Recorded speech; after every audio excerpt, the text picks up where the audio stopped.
ஆண்டவராகிய இயேசு கிறிஸ்துவின் நாமத்தில் உங்கள் அனைவருக்கும் என் அன்பின் வாழ்த்துதலை தெரிவித்துக் கொள்கிறேன். இன்றைக்கு நாம் தேவனின் மகத்தான திட்டம் என்ற தலைப்பில் சில காரியங்களை தியானிக்கப் போகிறோம். Mighty mission of God. இந்த உலகத்தில் ஒரு நாளைக்கு பிறக்கிற குழந்தைகளுடைய எண்ணிக்கை கிட்டத்தட்ட 67,385. அதே போல் ஒரு நாளில் இறக்கிறவங்களுடைய எண்ணிக்கை 26,789. இது வெறும் ஒரு நாள் எண்ணிக்கை. ஒவ்வொரு நாள் இதுவரை கடந்த வருடங்கள் எத்தனையோ வருடங்கள் உண்டு. அந்த வருடங்கள் எத்தனையோ பேர் பிறந்திருப்பாங்க, இறந்துருப்பாங்க. அதே போல் இனி எத்தனையோ பேர் பிறக்க போகிறாங்க, அதே மாதிரி இறக்க போகிறாங்க. ஆனால் யாருடைய பிறப்பை பற்றியோ, யாருடைய வாழ்க்கையை பற்றியோ, யாருடைய மரணத்தை பற்றியோ இதற்கு முன்பதாக எழுதப்படவில்லை. ஆனால் ஒரே ஒருவருடைய ஜனனமும் மரணமும் 2000 வருடத்திற்கு முன்பதாகவே எழுதப்பட்டுள்ளது. ஆம், யார் இவர்? அவர்தான் கடவுளின் மகத்தான திட்டத்தை நிறைவேற்ற பூமிக்கு வந்தவர். ஒட்டுமொத்த உலகத்தின் பாவத்தையும் சுமந்து தீர்க்க வந்த தேவ ஆட்டுக்குட்டி. நமக்கு பாவ மன்னிப்பை பெற்றுத்தர தன்னுடைய இரத்தத்தை எடுத்துக்கொண்டு மகா பரிசுத்த ஸ்தலத்தில் நுழைந்த பிரதான ஆசாரியன், மரணத்தை ஜெயமாக விழுங்கிய யூத ராஜசிங்கம், ஆட்டுக்குட்டியாய் அடிக்கப்பட்டு ராஜசிங்கமாய் வீற்றிருக்கும் இயேசு கிறிஸ்து. சரி, வேதத்தை 2 புத்தகமாக பிரிக்கின்றோம். ஒன்று பழைய ஏற்பாடு ஓல்டு டெஸ்டமெண்ட், இன்னொன்று புதிய ஏற்பாடு நியூ டெஸ்டமெண்ட். 2 காலகட்டங்களுக்கும் இடையில் ஒரு பெரிய இடைவெளி உண்டு. கிட்டத்தட்ட 400 வருடம் இடைவெளி உண்டுன்னு சொல்கிறாங்க. இந்த 400 வருடம் இதை ஒரு சைலண்ட் பீரியட் அல்லது ஒரு இருண்ட காலம் அப்படின்னு கூட சொல்லலாம். ஏன் அதை அப்படி சொல்கிறாங்க அப்படின்னா, அந்த இடைப்பட்ட காலத்தில் பிதாவுக்கும் மனிதனுக்குமான அல்லது கடவுளுக்கும் மனிதனுக்குமான இணைப்பு துண்டிக்கப்பட்டது. கடவுள் எத்தனையோ தீர்க்க தரிசிகள் வழியாக பழைய ஏற்பாட்டில் பேசுனதை நம்ம பார்க்குறோம். ஆனால் இந்த குறிப்பிட்ட இந்த 400 வருட இடைவெளியில் எந்த விதமான தீர்க்க தரிசியோடும் பேசியதாகவோ உரையாடியது போன்றோ எந்த விதமான தகவலும் நமக்கு கொடுக்கப்படவில்லை. பிதாவை பொறுத்தவரை இந்த பூமியில் பல காரியங்களை பரலோக மாடலில் செய்யும்படி கட்டளையிட்டார். உதாரணமாக மோசேட்ட பரலோக எருசலேம் தேவாலயத்தில் எப்படி அந்த ஆசாரிப்பு கூட இருக்குமோ அதே போன்ற மாடலில் மாதிரியில் பூமியில் செய்ய சொன்னார். தாவீது ராஜாட்ட எருசலேம் தேவாலயம் பரலோகத்தில் எப்படி இருக்குமோ அதே போன்ற வடிவமைப்பில் செய்ய சொன்னார். கிருபாசனம் இப்படி எல்லாமே பரலோக சாயலாக அல்லது பரலோக மாதிரியாக பூமியிலே செய்யும்படி கட்டளையிட்டார். கடவுள் அதே போல் தன்னுடைய மகத்தான திட்டத்தை வெளிப்படுத்த அதே போன்ற ஒரு மாதிரியை பூமியில் இஸ்ரவேல் ஜனங்களை மீட்கும் அந்த பயணத்தின் மூலமாக அந்த ஒரு மாதிரியை நமக்கு முன்பதாக வைத்தார். ஆம், ஆதியாகமம் 15ஆம் அதிகாரம் 13ஆம் வசனத்திலே ஆபிரகாமிடம் கடவுள் ஒரு வாக்குத்தத்தம் கொடுக்குறாரு. என்ன அப்படின்னா, அந்நிய தேசத்தில் பரதேசிகளாயிருந்து அத்தேசத்தாரை சேவிப்பார்கள் என்றும் அவர்கள் அடிமைகளாக நடத்தப்படுவார்கள். பின்பு 400 வருடம் உபத்திரவப்படுவார்கள். அதன் பின்பு அவர்களுக்கு அந்த இடத்துலேருந்து ஒரு அடிமைத்தனத்திலேருந்து ஒரு விடுதலை கிடைக்கும். அவர்களை அடிமையாக வைத்திருந்த ஜனங்களை நான் நியாயம் தீர்ப்பேன் என்று கடவுள் ஒரு வாக்குத்தத்தம் கொடுக்கிறார். இது ஆதியாகமம் 15:13. இதில் ஆண்டவர் தெளிவாக சொல்லியிருக்கார், எத்தனை வருட காலம் அந்த இஸ்ரவேல் ஜனங்கள் எகிப்தில் அடிமையாக இருப்பாங்க. கிட்டத்தட்ட 400 வருடம் அடிமையாக இருப்பார்கள் என்று தேவன் ஆபிரகாமுக்கு சொல்கின்றார். ஆக அந்த 400 வருடம் என்பது இப்போ நம்ம பார்த்த இந்த பழைய ஏற்பாட்டுக்கும் புதிய ஏற்பாட்டுக்கும் இடைப்பட்ட இந்த 400 வருடத்தை குறிக்கிறது. அது மட்டுமல்ல, எப்படி ஆபிரகாமுக்கு தேவன் வாக்கு கொடுத்தாரோ அதே போல் பழைய ஏற்பாட்டின் ஆரம்பத்திலே தேவன் ஏதேன் தோட்டத்தில் முன் வித்துக்கும் அவள் வித்துக்கும் பகையை உண்டாக்குவேன், அவர் உன் தலையை நசுக்குவார் என்று ஒரு வாக்குத்தத்தம் பண்ணியிருக்கிறார். எப்படிங்க ஆபிரகாமுக்கு வாக்குத்தத்தம் பண்ணாரோ, எப்படி அடிமைத்தனத்திலேருந்து இஸ்ரவேல் ஜனங்களை வெளியில் கொண்டு வருவேன்னு சொல்லி ஒரு வாக்குத்தத்தம் கொடுத்தாரோ, அதே போல் ஏதேன் தோட்டத்தில் ஒரு வாக்குத்தத்தம் கொடுக்கப்பட்டது, ஒரு திட்டம் போடப்பட்டது. அது பிசாசின் தலையை அவர் நசுக்குவார் என்ற ஒரு பெரிய பரலோக திட்டம் ஏதேன் தோட்டத்திலே போடப்பட்டது. சரி, இரண்டாவது என்னவென்றால், அந்த 400 வருடம் எகிப்திலே இஸ்ரவேல் ஜனங்கள் என்ன செய்தார்கள்? 400 வருடம் எகிப்தியரிடம் அவர்கள் அடிமைகளாக இருந்தார்கள். அது மட்டுமல்ல, அந்நிய தெய்வங்களை வழிபட ஆரம்பித்தார்கள். அதாவது யாக்கோபின் தேவனை மறந்து அந்நிய தெய்வங்களை வழிபட ஆரம்பித்தார்கள். அந்நிய பழக்க வழக்கங்களுக்கு தங்களை ஒப்பு கொடுத்தார்கள். இதுதான் அந்த 400 வருடம் எகிப்தில் இஸ்ரவேல் ஜனங்களுடைய நிலைமை. இதே போல தான் பழைய ஏற்பாட்டுக்கும் புதிய ஏற்பாட்டுக்கும் இடைப்பட்ட அந்த 400 வருட காலத்திலே இறைவனுடைய தொடர்பு இல்லாததுனால, துண்டிக்கப்பட்டதுனால ஜனங்கள் பாவத்திற்கு அடிமையாக்கப்பட்டார்கள், தேவனை மறந்தார்கள், பல்வேறு அசுத்தமான பழக்க வழக்கங்களுக்கும் இச்சைகளுக்கும் தங்களை ஒப்பு கொடுத்தார்கள். அதுதான் அந்த இருண்ட காலம். மூன்றாவது, இஸ்ரவேல் ஜனங்களை மீட்கும்படிக்கு மோசேயை ஆயத்தப்படுத்துவது.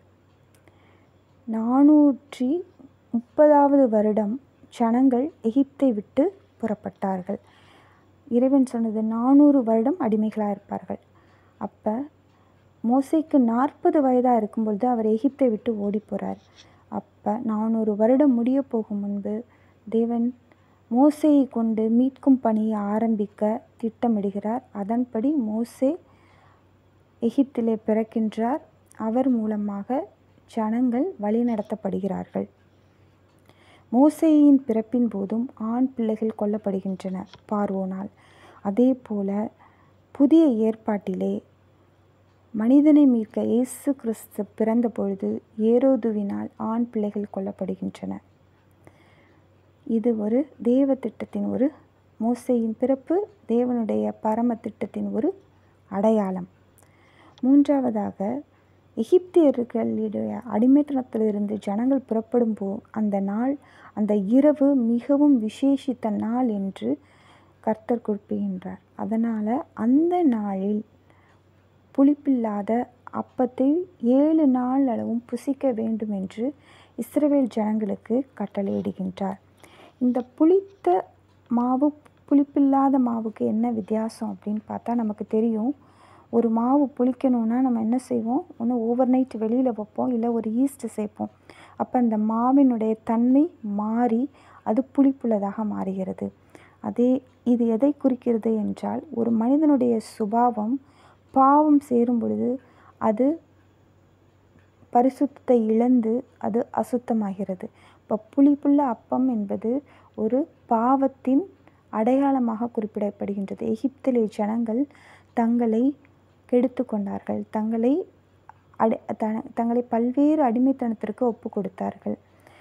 அங்கே புளிப்புள்ள அப்பத்தை அவர்கள் சாப்பிட்டு வந்தார்கள். ஆனால் என்றைக்கு அதை எகிப்திலிருந்து அவர்கள் புறப்பட ஆரம்பித்தார்களோ அன்றைக்கு அதை நினைவு கூறும்படிக்கு கடவுள் அவர்களுக்கு புளிப்பில்லாத அப்பத்தை 7 நாள் அளவும் புசிக்கும்படி கட்டளையிடுகின்றார். புளிப்பில்லாத அப்பம் என்பது பரிசுத்தத்தையும் மாசற்ற ஒரு தன்மையும் குறிக்கின்றது. அதே போல தான் ஆண்டவராகிய இயேசு கிறிஸ்து தமது சரீரத்தை நமக்கு ஜீவ பலியாக மாசற்ற பாவமற்ற சரீரமாக நமக்கு புசிக்க கொடுத்தார். இதுதான் அன்றைக்கு பழைய ஏற்பாட்டில் புளிப்பில்லாத அப்பத்தை உண்பதற்கான அடையாளம். நமக்காக ஜீவ பலியான இயேசு கிறிஸ்துவின் சரீரம் நமக்கு அப்பமாக கொடுக்கப்பட்டது. அதன் மூலமாக நாம் பாவம் மற நம்மை கழுவுகிற பாத்திரமாக இயேசு கிறிஸ்து ஜீவ அப்பமாய் இந்த உலகத்திற்கு வருகின்றார். அடுத்தது பஸ்கா பண்டிகை. அடிக்கப்பட்ட ஆட்டுக்குட்டியின் இரத்தம் நிலைகளில் பூசப்படும் பொழுது சங்காரா தூதுவன் அதை கடந்து சென்றான் என்று பார்க்கிறோம். அதே போல தான் இயேசு கிறிஸ்து சிலுவையில் நமக்காக சிந்திய இரத்தம் நம்மை நித்திய மரணத்தில் இருந்து நம்மை காப்பாற்றுகின்றது. அடுத்த காரியம், செங்கடலை கடந்து இஸ்ரவேல் ஜனங்கள் செல்லுவது. இஸ்ரவேல் ஜனங்கள் செங்கடலை கடந்து வாக்குத்தத்தம் பண்ணப்பட்ட தேசத்தை நோக்கி பயணத்தை தொடர்ந்தார்கள். ஆனால் அவர்களை தொடர்ந்து வந்த பார்வோன் கடலிலே மூழ்கடிக்கப்பட்டு அவர்கள் என்றென்றைக்கும் இராதபடிக்கு அழிக்கப்படுகிறார்கள். தேவன் ஆபிரகாமிடம் சொன்ன வாக்குத்தத்தம், அவர்களை அடிமையாக்கி வைத்திருந்த ஜாதிகளை நியாயம் தீர்ப்பேன் என்று தேவன் ஆபிரகாமிடம் சொன்ன அந்த வாக்குத்தத்தத்தை செங்கடலிலே பார்வோனையும் அவனுடைய சேனையும் மூழ்கடித்தது மூலமாக அதை நிறைவேற்றினார். இதே போல தான் புதிய ஏற்பாட்டிலே இயேசு நமக்காக பாவ சிலுவையை சுமந்து மரணம் என்னும் செங்கடலின் வழியாக கடந்து மரணத்தை ஜெயித்து பரம காணானாகிய பரலோகத்தை அடைந்தார். மரணத்தை அவர் ஜெயமாக விழுங்கினார். பார்வோன் செங்கடலில் மூழ்கடிக்கப்பட்டது போல சிலுவையில் பிசாசின் தலை நசுக்கப்பட்டது. அவன் நித்திய மரணத்திற்கு ஒப்பு கொடுக்கப்பட்டான்.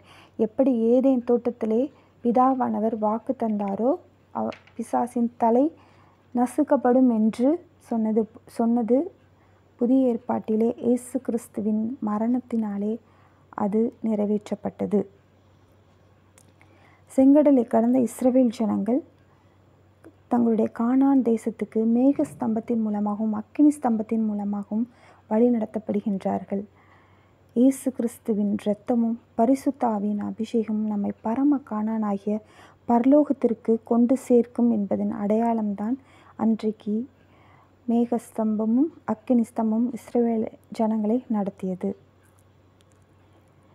ஏதேன் தோட்டத்தில் போடப்பட்ட அந்த திட்டமானது கொல்கத்தா அருகில் இருந்த கல்லறை தோட்டத்தில் புரட்டப்பட்ட கல்லறையாய் நிறைவேறி முடிந்தது. இதுதான் தேவனுடைய மகத்தான திட்டம். நம்ம நினைக்கலாம், ஏன் பழைய ஏற்பாட்டுக்கும் புதிய ஏற்பாட்டுக்கும் இவ்வளவு கேப்? இந்த இடத்துல என்ன நடந்தது? நமக்கு தெரியும், ஒரு வீடு பிளான் போட்ட உடனே அடுத்த நாளே ஒரு பில்டிங்கை நம்மளால் பார்க்க முடியாது. ஃபஸ்ட்டு பிளானிங் போடப்படும், அதுக்கப்புறம் ஒர்க் ஸ்டார்ட் பண்ணப்படும் இல்லையா? அதற்கான வேலைகள் ஆரம்பிக்கப்படும். அந்த வேலைக்கான காலங்கள் முடியும் பொழுது, அந்த டைம் பீரியட் முடியும் பொழுது நம்மளால் ஒரு கட்டடத்தை ஒரு வீட்டை நம்மளால் பார்க்க முடியாது. அதே போலத்தான் தேவனுடைய திட்டம் பழைய ஏற்பாட்டிலே போடப்பட்டது, அவருடைய திட்டம் புதிய ஏற்பாட்டிலே நிறைவேற்றப்பட்டது. இடைப்பட்ட காலத்தில் அவருடைய கரம் அவருடைய திட்டத்தை செய்து கொண்டிருந்தது. அதுதான் அந்த இடைப்பட்ட காலத்தில் நடந்த காரியம். இந்த விஷயத்துலேருந்து இன்றைக்கி நம்ம தியானித்த இந்த பகுதியிலேருந்து நம்ம என்ன தெரிஞ்சுக்கலாம் அப்படின்னா, இன்றைக்கு நம்மளுடைய வாழ்க்கையிலும் கூட இந்த 400 வருஷம் சைலண்ட் பீரியட் மாதிரி ஒரு சிலருக்கு 10 வருஷமாக இருக்கலாம், 20 வருஷமாக இருக்கலாம், 4 மாதமாக இருக்கலாம், 4 நாளாக இருக்கலாம். எத்தனையோ நாட்கள் நம்ம ஜெபித்த ஜெபத்திற்கு பதிலே வராமல் இருக்கலாம். இல்லை, ஏன் என்னோடய வாழ்க்கையில் பழைய காலத்தில் நல்லா இருந்ததே, செழிப்பாக இருந்தேன், ஆனால் இப்போ எனக்கு எந்த ஒரு ப்ராக்ரெஸுமே இல்லாமல் இருக்கே, ஏன் நான் அப்படி இருக்கேன் அப்படின்ற ஒரு நிலைமை இருக்கலாம். அல்லது ஏன் என்னுடைய வாழ்க்கை முழுவதும் எனக்கு ஒரு இருட்டாக இருக்குது, என்னால் வெளிச்சத்தையே பார்க்க முடியலேன்னு நம்ம நினைக்கலாம்.